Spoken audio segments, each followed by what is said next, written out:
Welcome back to TEW 2020 WWE. We are here at the end of June for Money in the Bank. We're kicking off with night 1 here, of course, and we start the show with a promo video, just highlighting, Money in the Bank in general, especially the some of the matches on the show for night 1 highlights the NXT Women's Championship match between Tegan and Dakota, the Women's World Title match between Asuka and Kharma, as well as the Universal Championship match between Big E and Cesaro, and the Money in the Bank ladder match featuring the likes of Adam Cole, Roman Reigns, Montez Ford, Kevin Owens, Finn Balor, and Damian Priest for a 77 to kick things off. And then we head into the first match of the evening for the United States Championship, a rematch from a few weeks ago. The new champion Kyle O'Reilly in his first defense against the former champion Chad Gable. And after a back and forth match, Kyle O'Reilly gets the win with the guillotine choke. Chad Gable completely locked in the hold and no choice but to tap out. Kyle O'Reilly getting his first defense of the United States title for a 63 here, doing alright. Kyle with a 64, 77 for Chad. Bit disappointed with the segment rating. Suffered from a lack of psychology, sadly, but got the crowd buzzing. Got the show to a decent start, and that's all that matters. After the match, Kyle O'Reilly gets his arm raised by the ref, gets his United States title over his shoulder, and then he reaches down, he helps Chad to his feet, the crowd applauding, as Chad Gable looks a bit shocked before Kyle O'Reilly reaches out his fist, offering it to Chad, and the two men just kind of bro fisting, I guess, as a little sign of respect from Kyle O'Reilly. Chad Gable putting in a very worthy effort here, but not able to come out on top here, as Kyle O'Reilly is the one who gets the victory for the 76 here. And then moving on into the next match of the evening for the Women's Tag Team Championships. The champions, the Sky Pirates, taking on the challengers, the Riott Squad, Ruby Riott and Liv Morgan. And the Riott Squad have done it. Riott Squad finally coming out on top, finally becoming the Women's Tag Team Champions here. Ruby Riott pinning Kairi Sane after the Riott kick. 68 for the segment. Io Shirai head and shoulders above everyone else with a 73. Kairi to 63, and then the 57, 54 for Morgan and Riott respectively. But the headline here is the Riott Squad get the win. The Riott Squad have finally become Women's Tag Team Champions. It's been a long time coming, if we're all honest. But the freshly healed Riott Squad come out on top here. And then after the match, the Riott Squad get given the Women's Tag Team titles. They get their arms raised. It's quite emotional, they embrace the crowd. Despite Riott Squad being the heels here, I mean, they're happy for the Riott Squad. Ruby Riott, a veteran of the business, Liv Morgan, the young up-and-comer with such a high potential ceiling. And it's an emotional moment as Morgan and Riott are finally Women's Tag Team Champions for the 64 here.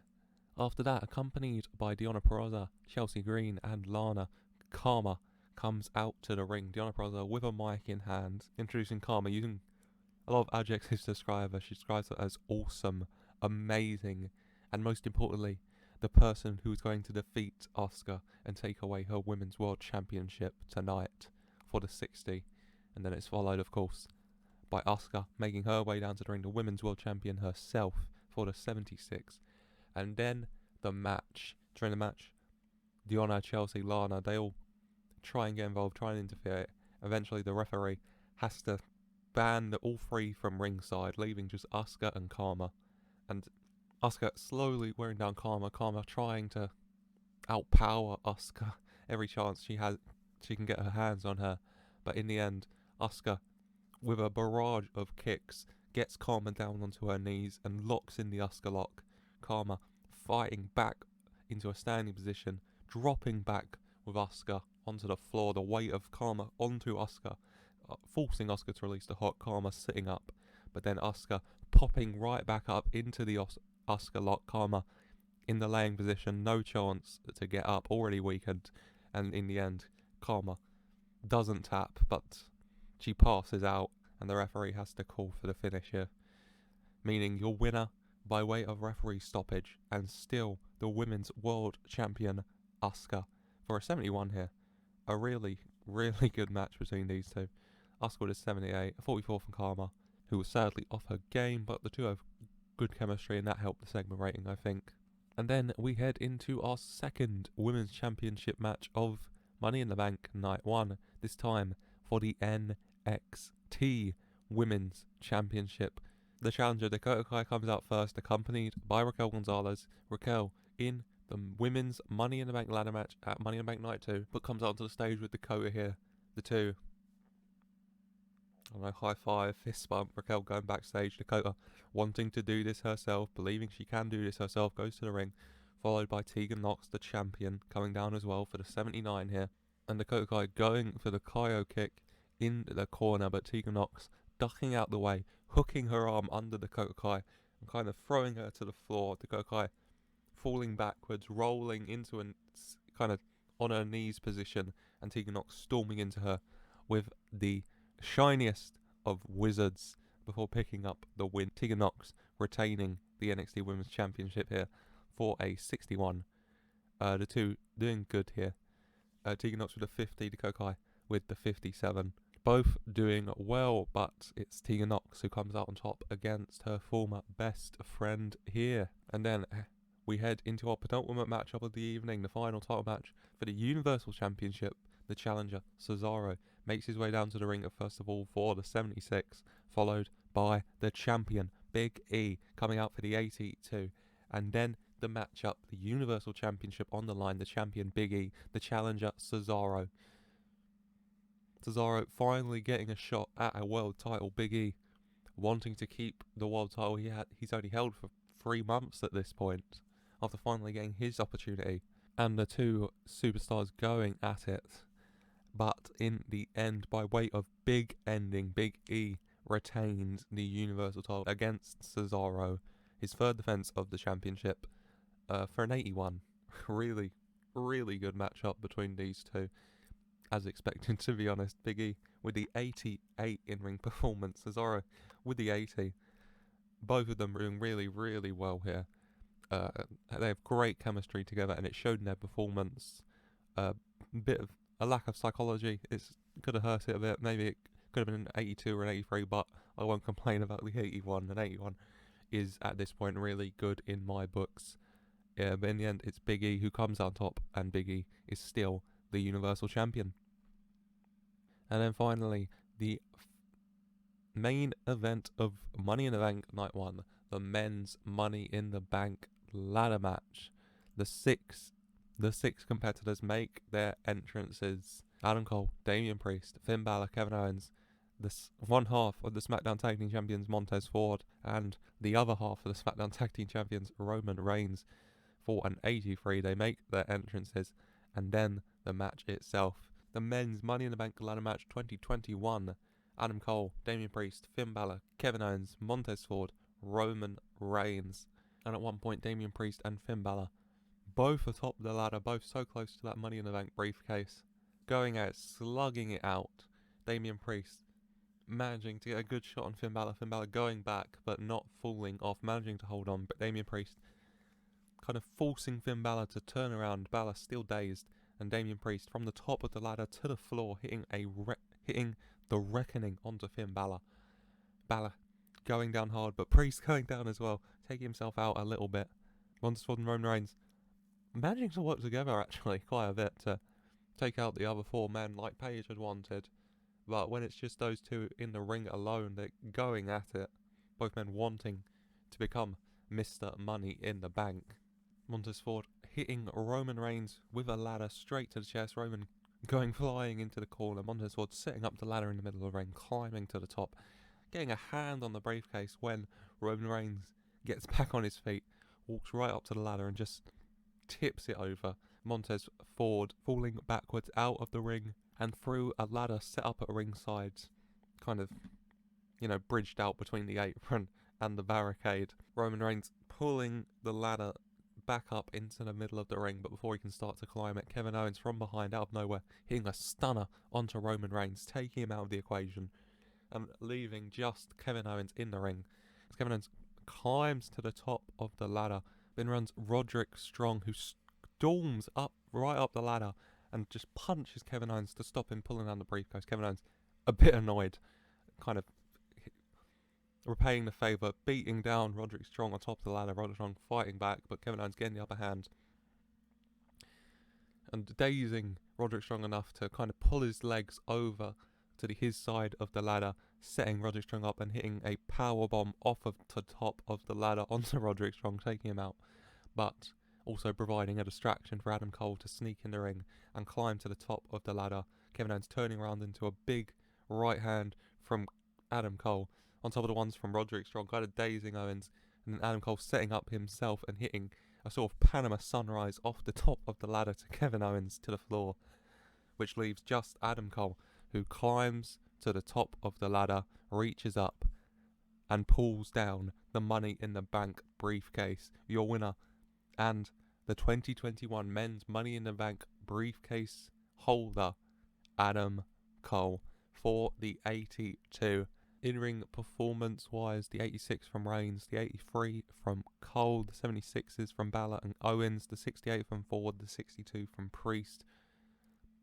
Overall, really happy with this match, I would say. A good match, a lot of stuff happening. Ford and Reigns managing to cooperate for a while in the end, taking each other out. Reigns taking out Ford, but also taking out Ford, distracting Reigns enough for Kevin Owens to get the upper hand on him. Priest taking up Balor and himself in the process, and the Undisputed Era coming to Adam Cole's aid to help him take down Kevin Owens and win the Money in the Bank briefcase. Adam Cole doing what he said he would, winning Money in the Bank and now having that guaranteed shot at any title of his choosing, and from what he said, that will be Edge's WWE Championship, as after the match Adam Cole celebrates with the briefcase.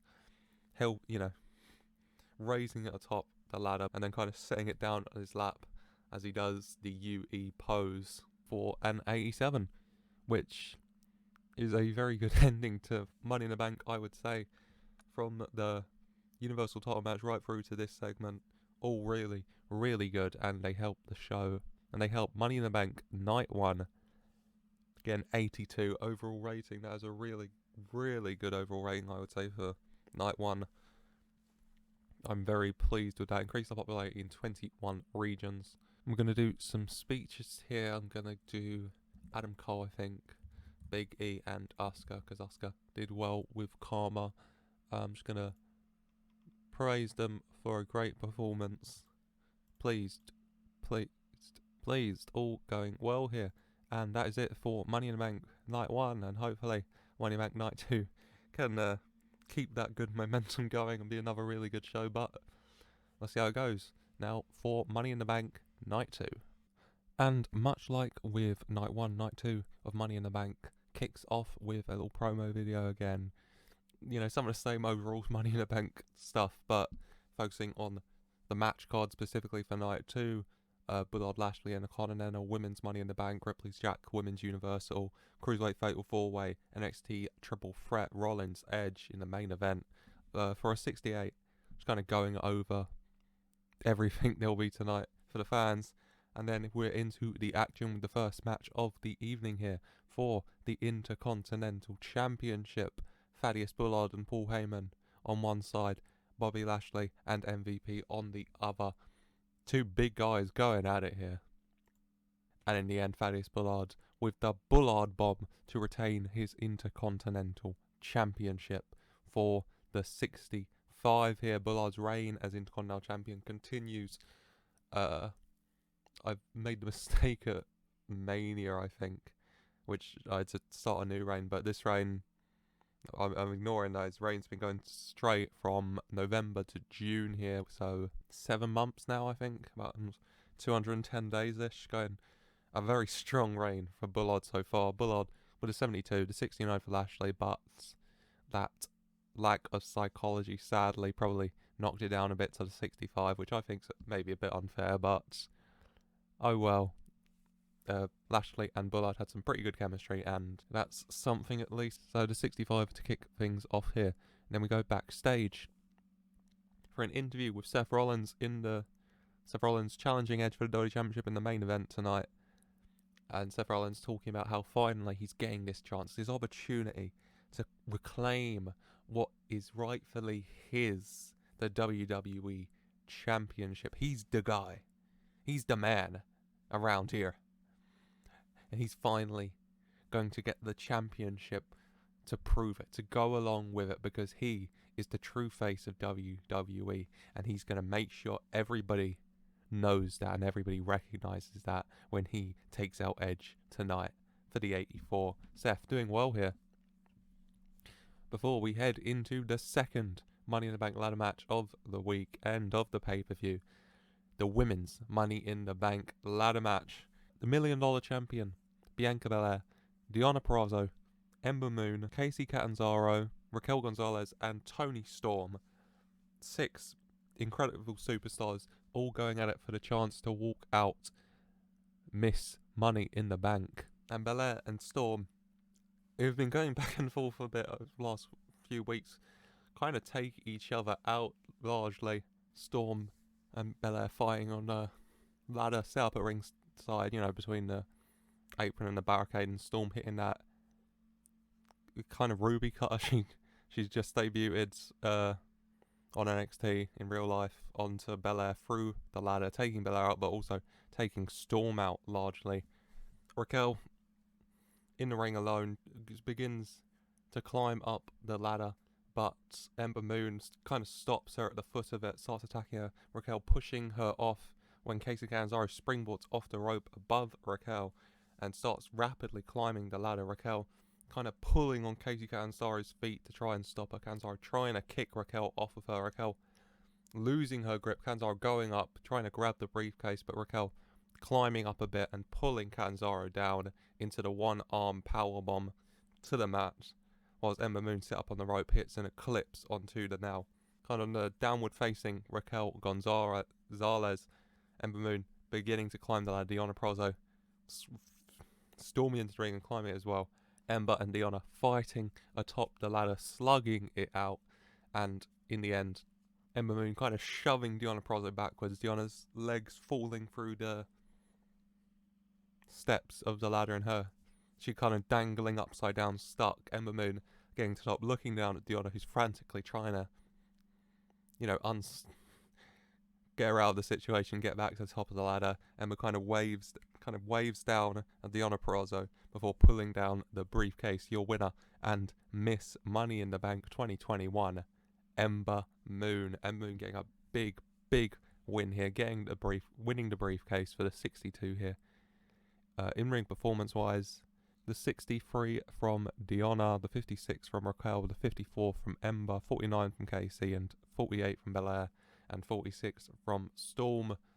Happy enough with that. All doing well here, Deonna.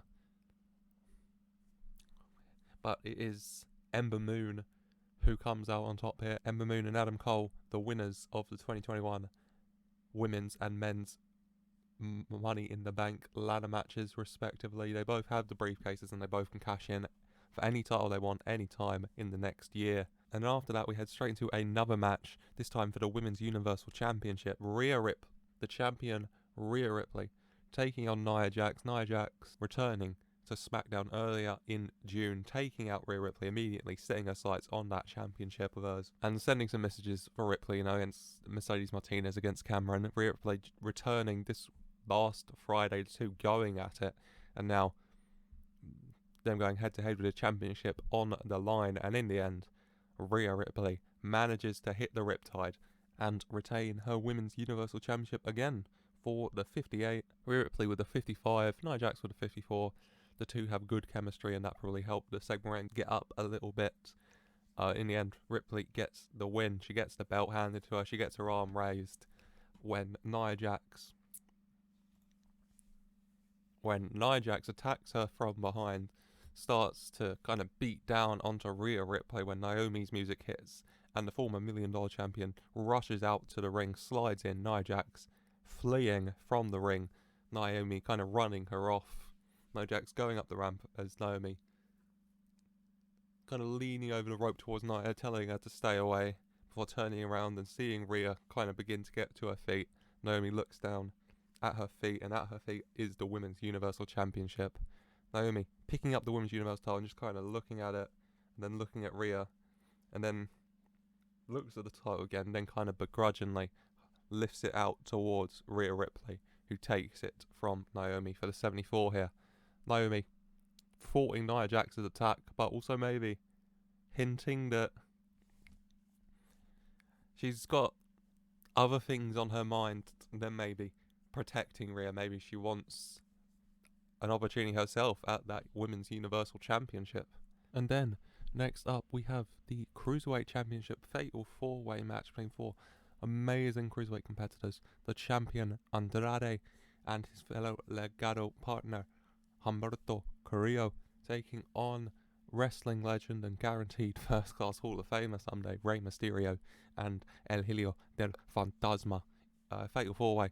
And the 4 men all going at it, Andrade and Carrillo helping each other out, not hurting each other, not attacking each other, working together to try and take down Mysterio and Fantasma. And Mysterio and Fantasma trying to work together to take out Legado as well, but also coming to blows when time comes, when Andrade and Carrillo are both taken out by them. They're going at each other because at the end of the day only one of them can leave Cruiserweight champion, and in the end it gets to Mysterio and Andrade, as it has so many times before, just going at it one-on-one against each other here. And Mysterio setting up for the 619 on Andrade, going to hit it when Humberto Carrillo throws himself over Andrade, taking the blow from the 619. Carrillo going down the outside. Mysterio kind of surprised. Andrade, unharmed, gets up and pulls Rey Mysterio over the top rope by his mask. It looks like the mask come off, but Rey manages to keep it on, and then hits Andrade off of him, hurricanering Andrade back into the ropes for the 619, runs across the ring at the other rope when El Hijo del Fantasma trips his foot. Mysterio going down, Fantasma getting in the ring and lifting Rey Mysterio up, going for the Phantom Drive, but Rey Mysterio turning it into the Hurricanrana. Fantasma also set up for the 619 now. Mysterio running at the rope, bouncing off it, going towards Fantasma. Andrade cutting him off. Mysterio brawling with Andrade now. Carrillo getting in the ring and helping Andrade. The 2 men attacking Mysterio, and they both kind of hold him by the arm as Fantasma gets up and approaches Mysterio. Mysterio like, what's happening? Mysterio kind of a surprised look like, what's happening? Help me here, Fantasma. And Fantasma reaching up and just ripping Rey Mysterio's mask off. Andrade and Carrillo releasing Mysterio's arms as Mysterio quickly covers his face, and Andrade goes down, rolling Rey Mysterio up from behind, hooking the tights and getting the 1, 2, 3.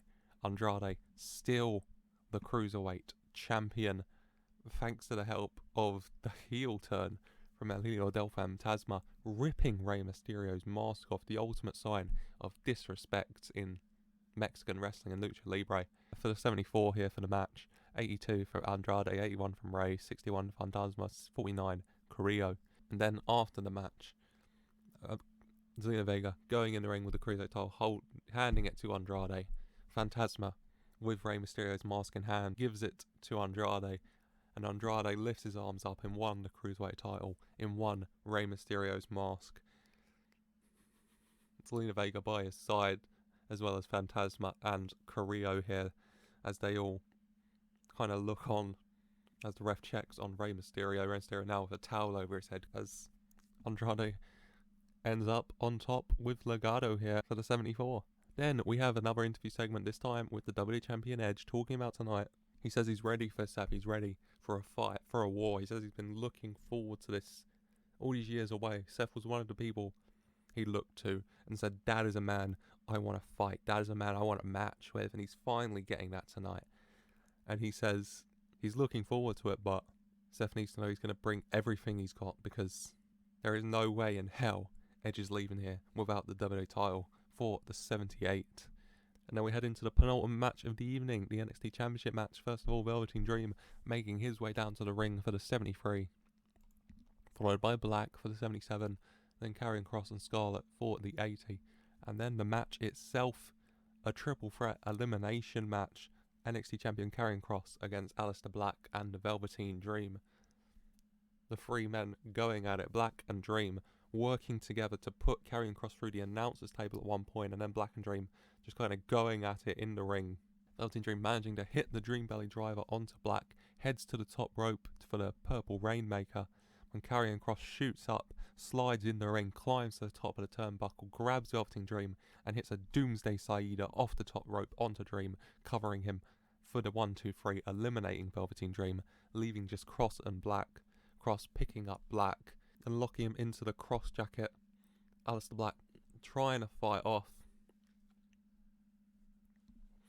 making his way to the corner, eventually kicking off the top rope and kind of falling backwards over Kross, rolling him up for the 1 and 2, Kross releasing the hold.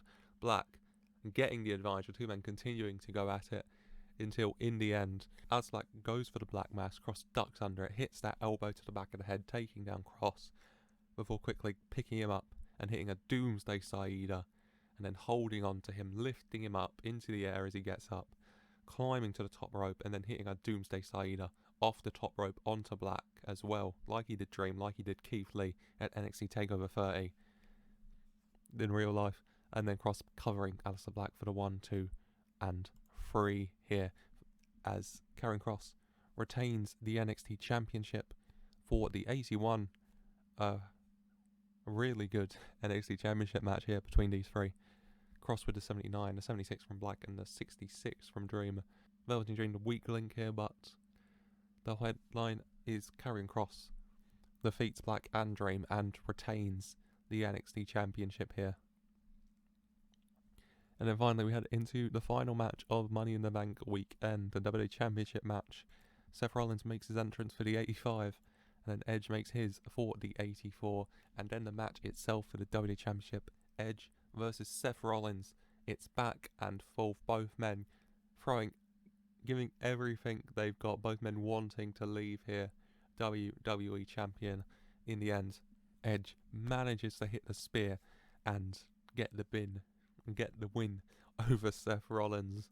Seth Rollins gave Edge everything he had, but in the end, it wasn't enough. Edge, the veteran, the Hall of Famer, coming out on top, retaining his WWE Championship again for the 79 here. Segment rating-wise, not as big as the NXT Championship match on the men's Money in the Bank ladder match, but 79 is still really good, I would say, at this point for me. 80 from Edge, 83 from Rollins. The two have great chemistry. I can't complain with that. I'm happy enough with the 79. Edge still WWE champion.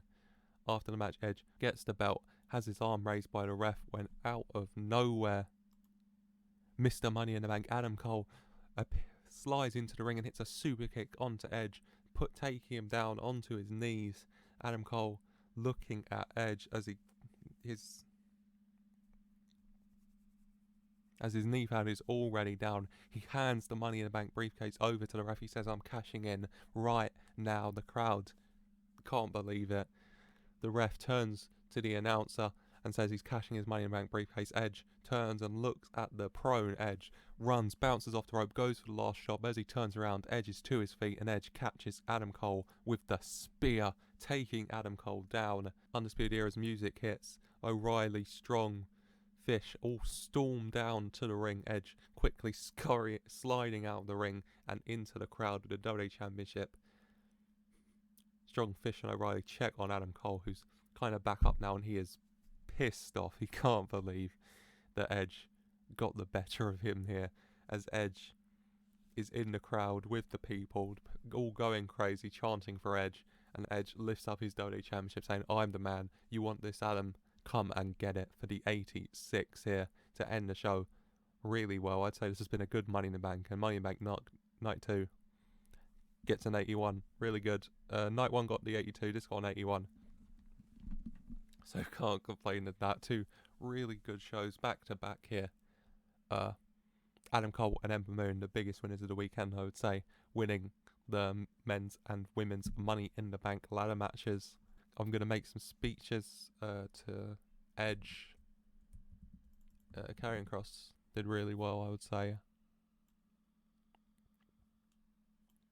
And I will do it to Ember as well, winning Money in the Bank. I'll just praise them all for great performances. Pleased, pleased, pleased. All good. And that concludes Money in the Bank 2021 here.